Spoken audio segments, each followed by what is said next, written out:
So, ayan po guys. Ayan, medyo malabo. Ayan po yung ating shop, no? Ito ay mayroong penalty guys. So, saan ba natin makita yung penalty? Punta tayo sa ating Shopee app. And then, itong ating Me. And then, punta tayo sa ating My Shop. Okay. And then, dito, makikita natin, no? Makikita natin yung ating performance. Kung ano nga penalty natin. Pindutin natin yan. Yung ating shop performance. So dito natin sa baba makita. So yan po guys, yung aking naman is good naman, pero bakit siya nagka-penalty? Ito po, pindutin natin ito para makita natin ito. Then, pwede din itong pindutin kung gusto nyo. Wait, pindutin natin ayaw. Dito na lang tayo sa prepaid prepared seller. Yan guys. Ayaw mapindot. Ayan, okay na. And then dito guys, napindot na natin yung ating prepared seller. So dito tayo sa view metrics. Ayan. Okay, so dito na makikita yung ating mga penalty or na restrict pa yung ating account. So dito guys, no.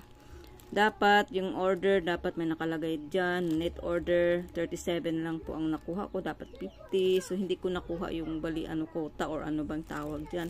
Itong chat response guys is 70%. Yung sa akin dapat 75%, no? So hindi ko din nakuha kasi minsan hindi rin ako makapag agad-agad mag-reply. So ito yung ating penalty. Ayan, penalty points. Hindi man makita. Ayan, penalty points guys. Ito may 12 ako. Ay, ano ba yan? Ayan, may 12 ako. Ayan, 12 na penalty. So dapat ang target wala. Pero hindi talaga natin maiwasan. So pindutin natin bakit. Ayan, ang laki na guys. Ang laki ng aking penalty. Tapos may pindutin natin ito guys. Ayan. Ay, ayaw. Ayan na. Basta yun na guys, penalty. May penalty ako na 12 guys, no? So ito ang mahirap sa ating pagkaano. So ayan. Balik tayo. Ayan po guys, no? Yan, dito po natin makikita yung ating penalty points natin. Okay, so balik tayo guys dito sa prepared seller metrics. Ayan, so dito kung yung grain ay okay naman. So dito lang ako nagka-problema sa guys, ongoing penalty. Meron ako, yes, ang penalty nga ako ngayon. So and then 12 po yung aking penalty dahil sa medyo late din akong makapag pa-ship agad, no?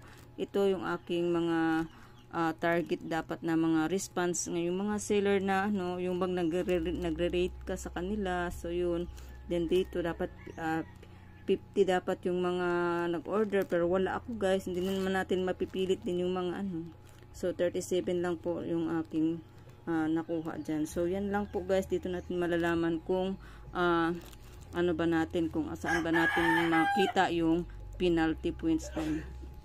Ayan, no? So balik tayo. Ayan, so yan po ha. Dito nyo lang pindutin si view metrics, ganun, para makita natin kung ano mang dapat nating gawin. So balik ulit tayo, and then ayan, tapos dito na, and then ayun na yung ating shop na. Tingnan mo aking shop guys, oh, pula-pula yung aking dashboard, pula-pula. So ayan po lang po may share ko. And then balik na tayo sa ating ating Shopee shop. Ayan na. So yan lang po guys. So dito kayo magpunta. Ayan, sa My Shop. Ayan, pindutin natin, and then dito makikita nyo guys sa shop performance. Ganun lang po ha. Ulitin ko lang para makuha nyo. And then dito sa good, pindutin natin. Ay, mapindot. So dito lang talaga guys. Yan, mapindot. Diyan dito na natin makikita ang view metrics. Yung ating mga penalty or mga ongoing penalty. So yan lang po guys, may share ko. Salamat sa panonood, and please subscribe. Bye bye guys. Pagka kasi nagka-penalty tayo, may dahilan po, no? Sa akin kasi 12. So pindutin lang natin dito guys kung bakit tayo nagka-penalty. Ayaw mapindot. So ito po ang dahilan kung bakit. Ayan po guys, no? So ang dito nakalagay is non-fulfillment type or system cancellation. Ibig sabihin kinancel ng buyer, no? Ayan po, oh. And then dito pa guys sa babaan mayroon.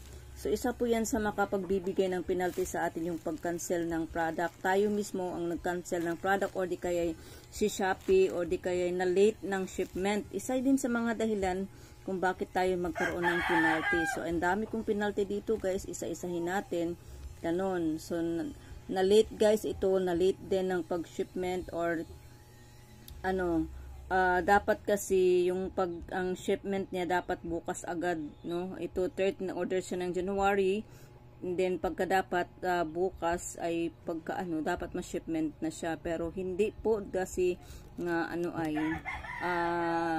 hindi natin maiwasan nag-cancel na natagalan ang pag-arrange or na-cancel na lang ng buyer or kinancel ni Shopee or kinancel ng seller. So, isa din yan sa mga dahilan. Isa din sa mga dahilan guys kung bakit ako nagkaroon ng penalty, dahil ito ay matagal na shipment at si mismo si Shopee ang nag-cancel na lang ng product. Kaya, malaking impact din sa ating account itong ating pag-late ng guys, response sa mga umorder sa atin. No? Yan lang po ang may share ko mga kawing sa mga may Shopee account dyan na para saan natin makita, So dito may 12 pa ako guys, no? 12, 2, 4, 6, 8, 10. So and 12, ayan, dami kong talaga penalty, no? So ito ang ko guys, mga kasalanan ko sa Shopee. So yung pag late ako nag-arrange ng mga shipment hanggang sa kinancel na lang ni Shopee at kinancel na lang ni buyer. So ayan, so medyo mahina or kasi busy kasi ako minsan guys, kaya madalas akong nag-off nag-vacation mode sa Shopee ko dahil nga busy din ako. So ito ang dahilan. So yan lang po ang mai-share ko sa inyo guys, at salamat sa panonood. Okay, bye.